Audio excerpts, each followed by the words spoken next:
us, and I think they'll be very happy about what we have to say. I thought I'd start by announcing two things. This is the gold card that, as you know, the Secretary of Commerce and myself and some others have been working on for quite a while. And Howard, how much have we sold in a few days? $1.3 billion worth in a matter of a couple of days. That's essentially it's the green card on steroids, and it's a pathway, and it's been an amazing thing. And as you know, millions of people pour into our country from the border, and not anymore. They don't know. Nobody comes in actually anymore. But under the Biden administration, 25 million people came in, and they came from prisons and mental institutions, and they were drug dealers, and all sorts of people came in that shouldn't be here. They came from the jails all over Venezuela, all over the world, the Congo. And now when they come in, they have to pay $1 million. And we've had a tremendous surge, and you're going to be happier than anybody because when you go to Harvard and the Wharton School of Finance and all of the great schools and you want to hire somebody and then you find out that, I'm sorry, they can't stay in our country for more than 24 hours. They graduate from the top schools. These people want to hire them. Now you're able to buy a card and you're able to keep people in the country. They can't keep people in the country. And they go to Canada, they go to other countries. A lot of times they go to Canada even though they work for the companies behind me. So now you're able to buy, the companies are able to buy the card and use it for people coming in to our country so they can stay in our country instead of being immediately shipped out after graduating. They graduate number one in their class at the best school, and they want to go to work for Johnson & Johnson, as an example, who's not here today, who will be here next week. They're well represented here. But they want to go to work for one of the great companies behind me, and you learn they can't do that because they're shipped out of the country. They're not shipped out anymore. So your company will pay a little bit, but that's okay. You'll be able to get them. So I just wanted to, it's called the gold card, the Trump gold card. Quite a beautiful thing. And you've taken in just a few days, you've taken in over $1.5 billion. That goes all toward reducing debt, goes into the Treasury of the United States. And I thought I'd do this before we start on most favored nations. I want to read this because I would have said it the other night, but I was not allotted too much time, actually. You had a couple of brand new shows opening, and I understand that. But I do want to say, and some people say, oh, you shouldn't say it. It sounds negative. To me, I think it sounds positive. The only reason our unemployment tucked up and went up to 4.5%, which it went up to 4.5%, which is quite a low number, but still, is because we are reducing the government workforce by numbers that have never been seen before. In other words, government jobs are way down. And as you know, we don't need 10 people to fill one job, which is what we had in government in many cases. So the government workforce, by numbers that have never been seen before, has been reduced very substantially and will continue to be reduced. 100% of our new jobs are in the private sector. So this is for the last number of months. Think of that, 100%. Are you shocked to hear that? That's the way to make America great again, when you think, right? It's the only way. 100% of new jobs are in the private sector. And I could reduce unemployment to 2%, 1%, or practically zero by just hiring people into the federal government, even though those jobs are not necessary, which is what we had before. We had millions and millions of people having jobs that they never even showed up. So I wish that the media would report that the 4.5% is an amazing number. And again, if they don't report it, I guess maybe I'll just let some people go into the federal workforce. It'll look really wonderful. And what we're doing is the only way you can do it to make a country great. You can't have the government jobs, you have to have the private sector jobs. And these are among the biggest hires of private sector. So we have reduced the federal workforce by tremendous hundreds of thousands of people. And that reflects in unemployment, but that will be used up very quickly, and we've 100% of the new jobs, which, by the way, it's a record-setting number of jobs, too, is in the private sector. And I think that'll get even stronger when these buildings being built all over the country, of which they're building some, too, but AI and auto plants and everything else, they're being built all over the country. When that happens, your numbers will be even better. But I would like you to report it the way it is. We don't do the federal workforce jobs. We're reducing that very substantially. I'm thrilled to be joined by the leaders of 9 of the world's largest pharmaceutical manufacturers, all very big names, celebrities in their own right, very, very powerful people, and they head some of the most admired companies anywhere in the world. It's a great group. To announce that they've agreed to offer many of their flagship drugs, really all of their flagship drugs, at heavily discounted, most favored nations prices. In other words, whatever the drug sells for over the world, in the world, whatever the lowest number is, if it's Germany, if it's in UK, anywhere, we will match that price. Right now, sometimes it's 10 times higher. We've been laughed at and scoffed at for years. For years. In fact, I was going to do it in my first term, but unfortunately, with the advent of COVID, as you would say, it was not, I don't think it was a very good time to be hitting up Spain, Italy, France, but now we're doing it. So the hardest thing to do was going to be to get a country to do it, because we would have a pill in New York that was for sale for $130, and you could buy it in Germany and France and Spain and someplace anyways. They set their own prices for $10. So we'd pay 10 or 13 times more, pay 5 times more, pay all different prices. Now, whatever the lowest price is. Now, the pharmaceutical companies were difficult, but they also love our country. They knew it was unfair. And they were great. I appreciate it. But the bigger problem was going to be the countries. How are you going to get the countries to do it? And we told them, if you don't do it, we're going to have to use tariffs, and we're going to charge you a 10% tariff, which is far more money than the money we're talking about. And they immediately agreed to do it. So we have all the foreign countries agreeing to do it. If we didn't have the use of tariffs, we would never be able to do this. But we used tariff, and they said, is it a threat? I said, yes, it is a threat. And they said, we will do it. And they dropped the price. So what's happening, because the world is bigger than the United States in terms of people, that same pill would go from $10 to $20 for them, which is an increase, but it wouldn't go to, midway. But it would go from $10 to $20. Ours would go from $130 to $20. So we dropped way down. They went up a little bit. And everyone knows it's the way it is. They, for years, would just say, no, no, no, as medicine got more expensive for us, it would stay. They said, nope, you can't sell it in this country. Let the United States pay. And we had other presidents, all of them, said, okay, we'll pay. So we were subsidizing the entire world. We're not doing it anymore. This is the biggest thing having to do with drugs in the history of the purchase of drugs. And I don't think the maybe press will treat it as a story. This is the biggest front page story that you'll ever see. This has a huge bearing too on the healthcare, because a big part of healthcare is drugs, pharmaceuticals, right, Oz? And this will have a tremendous impact on the reduction of healthcare. The biggest impact is going to be that the money should be paid not to the insurance companies, directly to the people, and the people will buy their own healthcare. So we're going to be working that. The problem is that the Democrats are very much controlled by the insurance companies that make all that money, but we're not going to let that happen. Starting next year, American drug prices will come down fast and furious, and will soon be among the lowest in the developed world. So in other words, whatever the lowest price for a certain drug, of which these companies make much of it, whatever the lowest price is, that price will come down to that price. So we will get the lowest price anywhere in the world. If they're lower in England than they are in Germany, we take the England price.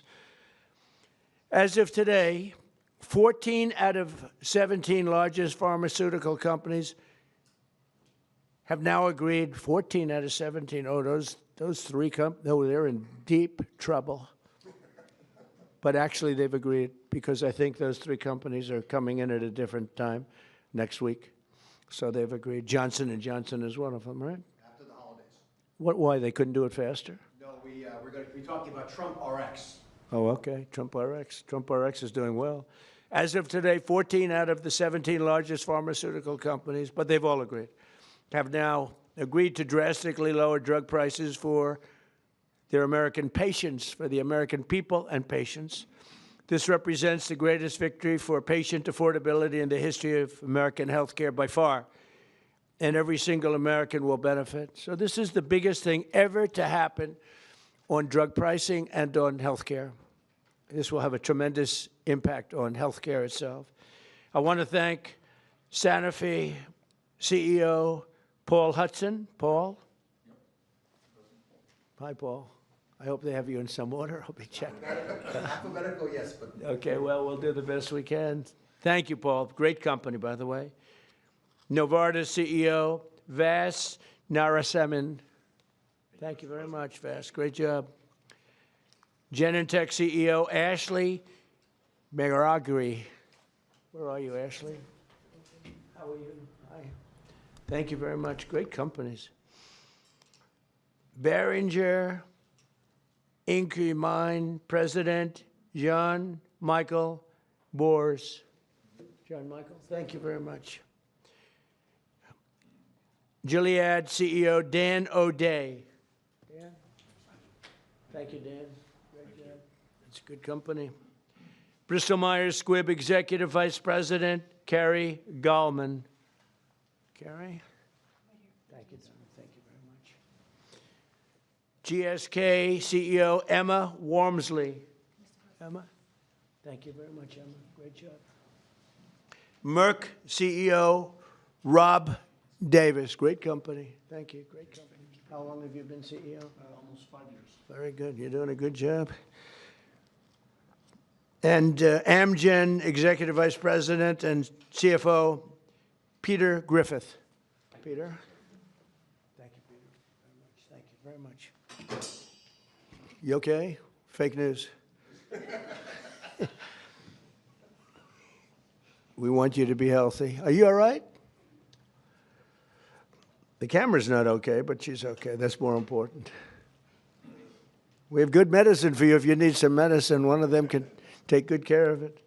We're also joined by Secretaries Robert F. Kennedy, Jr., Howard Lutnick, Ambassador, and really some incredible ambassadors, Administrator of the Centers for Medicare and Medicaid Services, Dr. Mehmet Oz, and the FDA Commissioner, Marty McCary.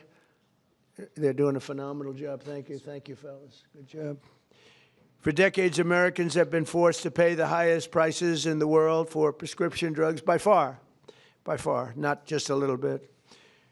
We were like a whipping post, the United States, and it's just been 4% of the world's population. We have 4% of the world's population, and consumers pay only 13% of all prescription drugs, yet pharmaceutical companies make 75% of their profits. Think of that. So we have 4% of the population, 13% of prescription drugs, and yet the people behind me, who are wonderful people, make 75% of their profits from the American customer.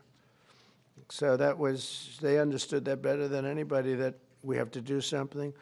That's why I signed an executive order instructing my administration to do everything in its power to slash prescription drug prices for Americans while getting other countries to pay more. And we don't want more. We want this fair. We want to pay the same thing. They used to blame it, remember, on research and development. And I said, well, research and development for everybody. And everybody understood it. As a result, the United Kingdom's National Health Service agreed to pay the fair share for prescription drugs for the first time in 26 years. And we expect other countries in Europe will do the same. And if they don't, we're going to put tariffs on them, and we'll get the same amount of money, plus we'll take a nice return on the money.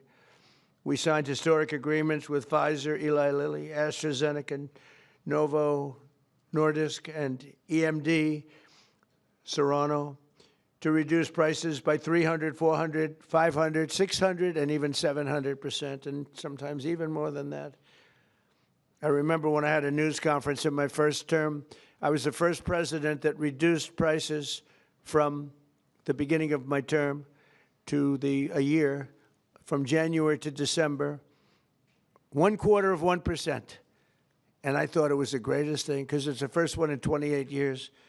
Now we're talking about numbers that are so incredible. 0.25%. Think of that. I was proud of it because it hadn't happened in 28 where drug prices went down. Well, now you're going to see numbers that nobody would believe possible. Think of that. 500, 600, 700, 800%. Today we're building on these accomplishments. The companies assembled in this room have agreed to offer all of their drugs to Medicaid and most favored nations pricing. You're going to get most favored nations pricing, meaning they're going to pay our country the lowest price paid anywhere in the world. And they will list their most popular drugs on TrumpRx.gov. TrumpRx.gov. And I didn't name it that. Somebody named it that. And I guess they assumed that was, did you name it, Oz, or Bobby name it? We all named it together. Okay, well, I'm honored to have the name. And so far that's turned out because the numbers are so incredible. It's an honor. And you're going to get massive discounts to all consumers. So massive discounts will be not even offered. It's just going to be a fact. All consumers will get massive discounts. That's TrumpRx.gov. Every new drug produced by these companies in the future will permanently be offered to American patients at most favored nation prices. You know, people used to talk about that for years, but nobody ever did anything about it. No other president did. And it wasn't easy, but it worked out great, and I'm so proud of the people behind me. As an example of the price reductions we have secured through these new agreements, Santa Fe will cut the cost of its blood thinner, Plavix, from $750 to less than $16. Wow. Where's Santa Fe? Where are you? What? That's incredible, huh? Could have gone to $17, maybe. That's amazing. And you're going to do tremendous business. You're going to do much more business. So that's coming from $750, think of that, $750. And that's the #1 blood thinner. I don't want to know about that. I take an aspirin. To less than $16, think of that. Bristol Myers Squibb, great company, both great companies, will cut the price of HIV medication, Rayurtaz, from nearly $1,500, $1,500 to $217. And it will cut the cost of hepatitis B medication, Baraclude, from $1,400 to $413. Gilead will cut the hepatitis C medication, Epclusa, from nearly $25,000 to less than $2,500. And all prices are like that because we're bringing them down to the world's lowest price, everything. And these people really are pioneers. What they're doing is so great. And in the end, they're going to do much more business, and it's, I think it's going to even out for them as a company. The countries will have to pay more, but even for them, because of the fact that the world is quite a bit bigger, it won't be very severe, I hope. I also want to thank these companies and their incredible executives for their generous contribution to American national security, because it's really what it is. It's, to a large extent, national security in addition. You can't continue to pay 13, 14 times more than other countries and think you're going to have security. Collectively, they will invest over $150 billion to build up domestic pharmaceutical manufacturing in America. They're going to be, because of tariffs, they're coming in, and I think because of the love of our country, and maybe because of the November 5th election, but because of tariffs, they're going to be coming in. They're building already. Just about all of them have started. They're building their plants in all states all over the country. and they're building incredible pharmaceutical plants. We're going to have close to 100% of our pharmaceuticals in a very short period of time made in the USA. As part of these agreements, Merck will also donate 3.5 tons of antibacterials to be placed in America's strategic reserve. Thank you very much. GSX will donate over 200 pounds of ingredients to make rescue inhalers, which is a big deal, and Bristol-Myers Squibb will donate 6.5 tons of blood thinners. We appreciate it. Such amazing companies. Every president for a generation has promised to reduce drug prices, but they were talking about a little bit like that. I am the only one of them to ever even think in terms of favored nations, and that's what this is. Favored nations. It's called most favored nation. We are now a most favored nation. I want to thank the leaders in the room, and I also want to thank the leaders of all of the countries that had to pay a little more so that we were treated fairly. I really do. I want to thank the leaders of countries. And they knew the alternative was not much of an alternative, because if they didn't do it, we were going to charge them tariffs, and the tariffs would have been much more severe than what they did. But they did do it as soon as they realized about the tariffs. Then they did it very easily. No, they're very good people. Let's start with Amgen's Executive Vice President, who I already introduced, and I introduced the people here. So I'd like to ask Bobby and Oz to say a few words, and also I'd like to ask if anybody would like to speak on behalf of your company, or just say how great this country is doing. And you're all building tremendous facilities now in the United States instead of other countries that we all know about. But if you'd like to say something. So Oz, do you want to start? And Bobby? Thank you. Thank you, Mr. President. Thank you very much. Mr. President, he gets taller with time here. Mr. President, each of the 9 CEOs will speak very briefly about what they have done, because it is a patriotic effort. This is affordability in action. We talk about it in abstract, but this is not an abstract concept. This is a very concrete, tangible, personal reality, because we've got moms with sick children who cannot afford their medications. Working families cannot make ends meet. Seniors on fixed income. We have 80 million people who have to pay more than $100 a month for their prescriptions. They just can't keep up. So this is a hardcore approach to this, driven by a bold leader who's taken bold action. With that bold action, we've now created a standard for the industry. The 9 leaders behind us run the biggest pharmaceutical companies in the world. They're joining 5 other companies that have been through this White House process over the last 2 months. I want to make sure you appreciate that it doesn't happen with just the people in the room. They're wonderful individuals: Chris Klump, Inma Hernandez, John Brooks, Theo Merkel, Corey, Heidi. A lot of folks work their tails off to make this happen, and that's why we've gotten to the finish line. The prices that President Trump left to the next administration on pharmaceuticals have gone up 25% until the president took office. We are reversing that trend and making sure that Americans can afford to get the life-saving solutions. Because if these brilliant innovators create solutions to cancer and hypertension, hepatitis, and a bunch of other viruses, illnesses that have been lethal throughout human history, but you can't afford them, then we're not treating you fairly. And that's why what the president has done is so critically important. He mentioned quickly the amount of money that they've contributed towards our strategic stockpile and to building in this country. But fundamentally, the health of the American people will benefit because this president took bold action. And from my personal position, I couldn't do anything I do without Secretary Kennedy, who just does not take no for an answer and will call me even more than the president does to make sure things happen right. Mr. Secretary. Even more. That's not nice. I don't think that's true. I think we got a lot of calls from the president, and at one point in this negotiation, we both stopped answering our phones late at night because we couldn't take it anymore. But I want to thank you, Mr. President, for doing this. President Trump, when he was up here a moment ago, talked about how historic this is and how every one of the news outlets in here ought to have World War III size headlines about this. And I was reminded about how astonishing this achievement is. A couple of days ago, when one of my sons, 29 years old, very, very left-wing Democrat, and disagrees with a lot of the policies of this administration. He called me and he said, Dad, I want to tell you how proud I am about this. This is the best achievement that could happen to our country. This is something Bernie Sanders has been clamoring for 25 years. Elizabeth Warren has been clamoring for.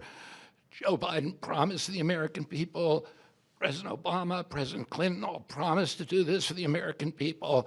All of them expressed their outrage, their indignation that we are paying 1/10 in some cases the price of drugs that they're selling in Europe. We developed them here. We manufactured some of them in New Jersey.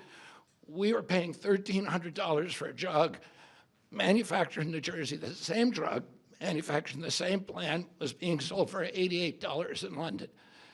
And everybody recognized how unfair this was. We were paying for all the innovation in this country. And yet, the rest of the world was free riding on it. And President Trump told me and Dr. Oz at the beginning of this term, this is what I want you to do. And he leaned on us. I think both of us were very skeptical at that point that it could be done. But I would say this is a miracle. And I'm very grateful to all the CEOs who saw the sense in this, who understood the injustice and the unsustainability of the system, and who put public health, and particularly the public health of Americans, ahead of some of their other priorities. And all of them came to the table, and President Trump asked us to do three things. One, to deliver the lowest prices in the world and make this affordable for Americans. Number two, to do it in a way that we would not hurt innovation, that we would keep America as the incubator and the dominating force in innovation around the world. And three, to bring drug manufacturing home to this country. I can tell you by the end of this term, 95% of the drugs, we will have MFN.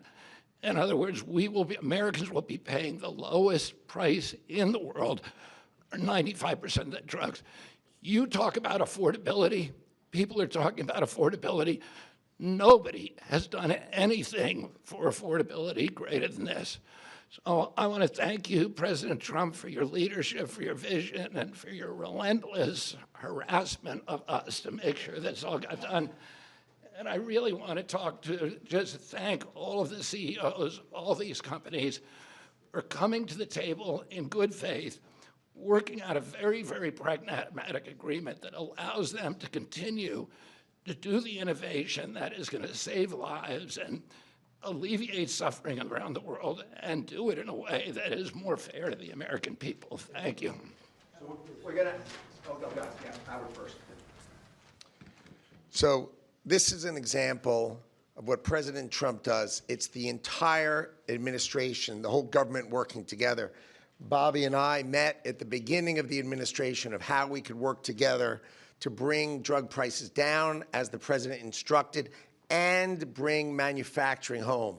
So they've said they're going to have 95% of the drugs be at the lowest price in the world. And when we walked in, and the president walked in, we were making about 16% of our drugs were being made in America, right? And we are having hundreds, the people behind us are committed hundreds of billions of dollars to bring their manufacturing here and bring their research here. And that employs Americans and keeps our drugs produced safely. You want to know when you take that drug is made in America, overseen by the FDA, and it is safe. So the president not only is driving prices down, he's doing a 1-2 punch of bringing production here. And the third thing he's doing is when you take that drug, you know it was made in America, protected by Americans, and it's safe. And I can't be more proud. I think this is the most impressive thing I've ever seen, because none of you, and maybe even none of us, thought this was possible. Only President Trump, he knew it, he drove it, and he has delivered it here today. And I can't be more proud to be standing next to him, because this is delivering for America. Thank you. Very good. We'll start with Amgen. It is alphabetical. If you'd like to say something, feel free to do that. They're all going to say something short, so go ahead. Good. Well, you go ahead. Yes. Thank you, Mr. President. Mr. President. To the podium. To the podium. Here we go. We're going to move it back up, get taller again. Mr. President, thank you for the opportunity to work with you to improve the affordability of medicines for American patients. Amgen recently launched Amgen Now, a direct-to-patient option for Repatha that cuts out PBM middlemen and significantly improves affordability for people who are uninsured, facing high out-of-pocket costs, or paying on their own. Repatha will also soon be added to TrumpRx.com. A U.S.-based pioneer for more than 4 decades, we've invested more than $40 billion in U.S. research and manufacturing since 2018, supported by pro-innovation policies that you've championed. Thank you again, Mr. President.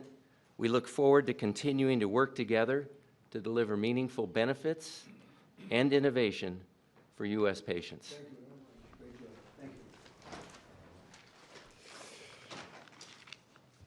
Thank you, Mr. President. Jean-Michel Boers from Boehringer Ingelheim. It's a true honor to be here for an agreement that we believe will make a true difference for American patients.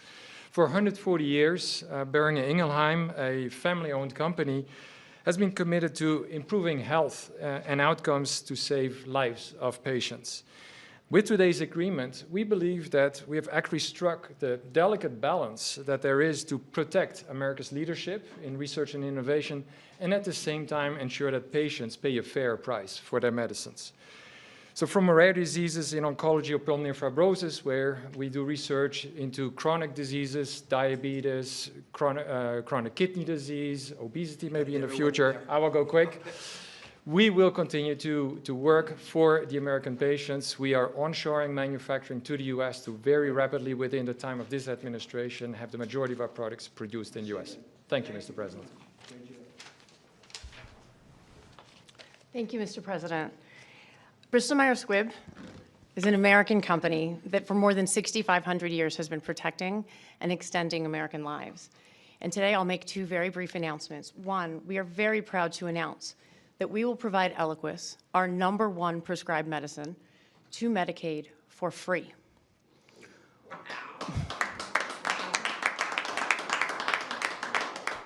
We're also answering the administration's calls, as the President said, to shore up the national medicine reserves by donating more than 6.5 tons of Eliquis.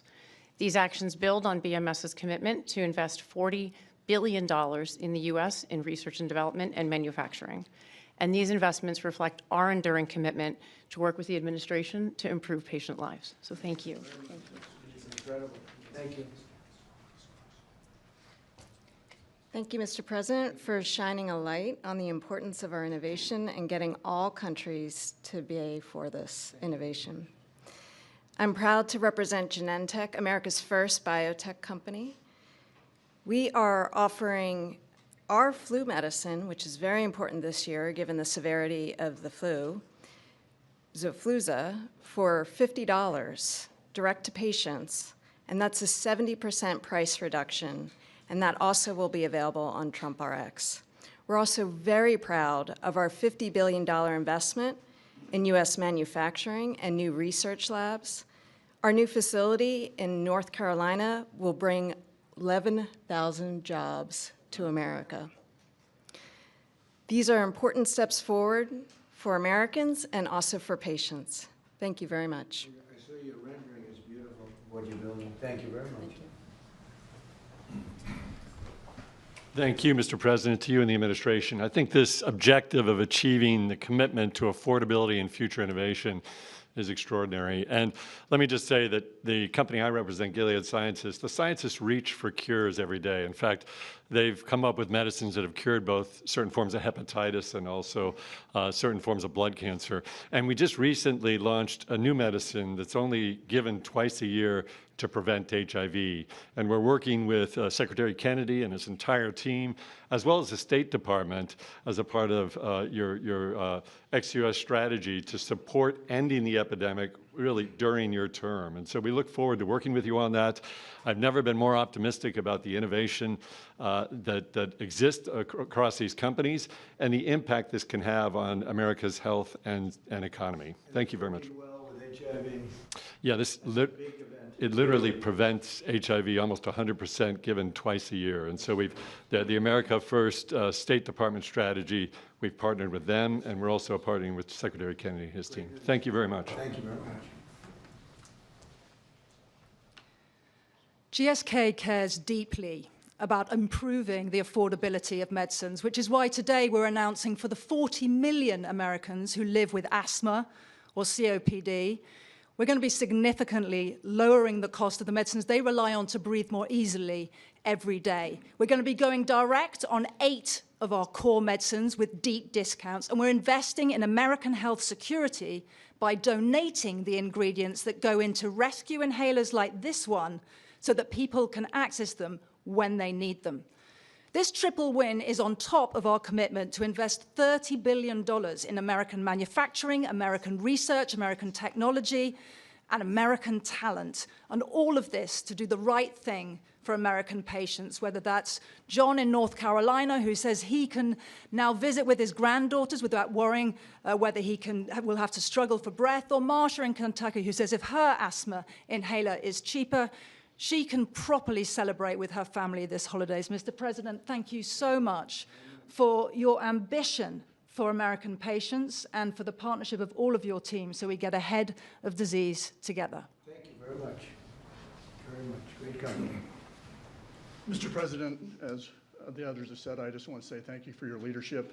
I reflect on your goal of driving affordability and access to Americans, but equally getting prices up outside the United States, and we're 100% supportive of your actions. As many of the colleagues have talked about, I represent Merck, and we also are looking to what we can do on TrumpRx.gov. In addition to bringing in our diabetes drugs, one of the things I just wanted to highlight, we have a novel oral cardiovascular drug, which has an opportunity to meaningfully lower LDL and really still go after what is the leading cause of death in the United States, which is cardiovascular disease, kills 1 million people in the United States annually. And thanks to TrumpRx.com, you will not only be able to get this pill and have an easy-to-take pill, but it'll be easy to get and it'll be affordable. So I appreciate your leadership and look forward to continuing to partner with you. Thank you. Great company. Thank you very much. Mr. President, my name is Vas Narasimhan, CEO of Novartis. Novartis is a 250-year-old company, and today we're the global leader in bringing advanced technologies to patients in the United States around the world, technologies like radioligand therapies and cell and gene therapies. What I want to highlight to you is we're bringing the manufacturing of these technologies to the United States now. We've committed to build 9 new facilities. 7 of them we already have a groundbreaking for. Dr. Makari was with me in North Carolina. We were opening up 4 new plants. Our plan is to scale manufacturing here and ensure all our critical medicines, including these most advanced technologies, are made here in the United States for U.S. patients. Thank you very much. So first of all, thank you, Mr. President. I think you've convened on an extremely important subject and made more progress than perhaps anybody ever thought was frankly possible. For Sanofi, this is another day to reaffirm our commitment to patients, our unwavering support to trying to do the right thing to help patients get better outcomes. But simply, affordability has been at the heart of that for a very long time. Having concluded this contract with the President and the administration, we find ourselves able, as a joint effort, to go further than we ever thought was possible. And that's kudos to you and for what you have done. Improving affordability and preserving innovation and rewarding innovation is a very difficult balance to take. I think we feel the negotiations and the conversations have had the patient at the center throughout the entire time, as difficult as it may have been on occasions. I think what many can learn from the way this was handled, put simply, is that when you bring industry and you bring government together with the spirit of doing the right thing for patients, it is almost limitless what can be achieved. So on behalf of Sanofi, I'd like to thank you, Mr. President, and the team for what has been simply an incredible amount of progress. Thank you. Thank you very much. Appreciate it. Thank you, sir.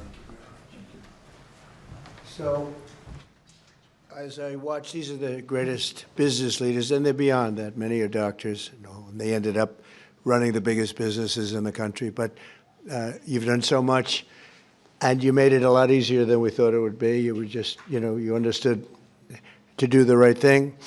And as I was watching, and I know all of them, not personally, a couple of them personally, but I know them all through reading lots of business magazines and other magazines and newspapers. These are highly respected people. And I said to myself, look at what they've done. They've done something that, and as you said, something that you never thought was possible to get done. Most people thought for the United States to have favored nations where we have the lowest drug price in the world is unthinkable. And I said to myself, we have a thing called the Unaffordable Care Act. It's unaffordable because the insurance companies make so much money, and the insurance companies totally control the Democrats. And I said to myself, standing watching these great leaders, and we have 4 other leaders coming in, Johnson & Johnson and 4 other very big companies, actually, very great companies. They've all agreed, and they'll be coming in next week, and we appreciate them too. But they've agreed to the same thing, lowest price anywhere in the world. I said, I think that the insurance companies, we should have a meeting and we should talk to them.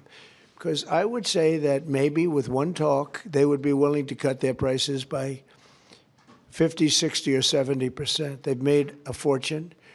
They've had stock prices that have gone up 13, 14, 15, 16, 17, and even 18. Think of this. They went up 1,800%. One of them went up numbers that nobody's ever seen before. It was a nice return, not a 2%, an 1,800% return. One went up more than that. Therefore, there's a lot of fat that can be cut. And I'd like to announce here, this is just an idea that I had standing here, watching these great leaders saying that we're going to have the lowest prices anywhere in the world, something that nobody would have thought possible. And they're going to come out great. But also donating incredible different medications, medications that are world-famous medications that one or another of them make, and donating them in some cases for free or very, very low prices. And I said, I'll bet you if I called a meeting of the insurance companies, the companies that are involved with healthcare costs, I would be willing to bet, I think, that they would reduce their prices very, very substantially. We could have fair health care in the country. Now, my initial thought, and this is what I want to do as of right now, this is the alternative, is that all of the billions and billions, ultimately trillions and trillions of dollars that's paid to these companies, we're going to pay directly to the people. But there's another way of doing it, and that's getting the insurance companies to ease up and to cut their pricing way, way down and stay part of the system. So I'm going to call a meeting. It could be in Florida this coming week, or it could be back in the White House the first week, not the second or third week. I'm going to call a meeting of the big insurance companies that have gotten so rich by receiving money, and really much, far, far more money than they're entitled to. And I have a feeling maybe if they would act like these incredible, brilliant, responsible citizens behind me, people that love our country, and they love the world. I mean, frankly, these are international companies for the most part. I'm going to call a meeting of the insurance companies. I'm going to see if they get their price down, to put it very bluntly. And I think that is a very big statement. And what happened here is the biggest statement of all, because nobody thought a thing like this was possible. And I think based on that, I won't even take questions today, because there's no way I can take questions that are anywhere comparable to what you just witnessed. You just witnessed drug prices that will go down at levels never thought even possible, Marty, right? Never thought even possible. And I think that the second biggest part of this meeting is going to be the fact that I'm going to call in the insurance companies that are making so much money, and they have to make less, a lot less.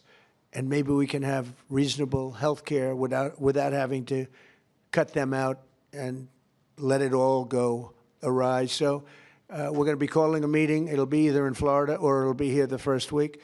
And I'd prefer not talking and asking questions, only for the reason that this is such a big announcement, meaning what these people have said and what the other 4 companies are going to say, which is exactly the same thing, that I really don't want to soil it up by asking questions, even questions that are very fair questions that I'd love to answer. So I think we have to just stop right here. I really appreciate the fact that these companies came here. These, again, you know, a lot of the media's not aware, not really cognizant of the people standing behind me. These are the biggest executives in the world.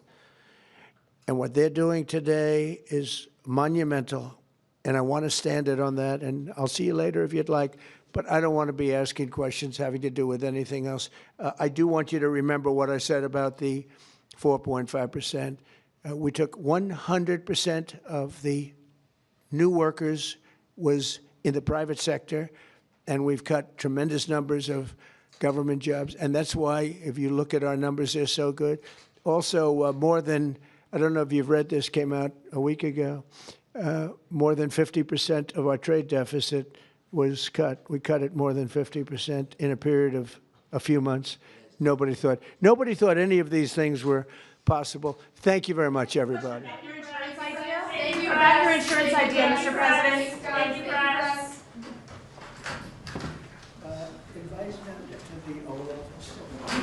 Invite them to the Oval Office. Have you seen the Oval Office? Yeah. They haven't seen the Oval Office? Come on in. Can we ask you about your name going up?